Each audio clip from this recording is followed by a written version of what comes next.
गुरु, ज्या गुरूंनी आपले व्यक्तिमत्व घडविले त्या गुरूंप्रती आदर करून त्यांना नतमस्तक होऊया. कुंभार जसा मातीच्या गोळ्याला आकार देऊन मडके बनवतो, तसाच मानवरूपी सजीवाला आपल्या संस्कारांनी आदर्श घडवितात, ते म्हणजे गुरु.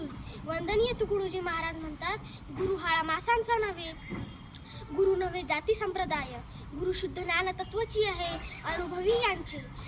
पुढे महाराज असेही म्हणतात, न हो तसे गुरुशी पूजा, गुरुशी गंध लावून या. न हो तसे गुरुशी पूजा, गुरुशी माळ घालून या. पूजा हो तसे गुरुशी, गुरुशी वचन पाळून या.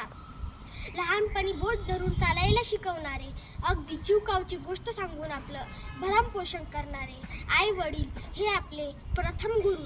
तर शाळा महाविद्यालयात शिकवणारे शिक्षक हे सुद्धा गुरुच. जो अनुभव आपल्याला जीवनाकडे पाहण्याची एक वेगळी दृष्टी देतो, तो अनुभव सुद्धा गुरुच. शेवटी गुरुविना कोण दाखविन वाट. धन्यवाद.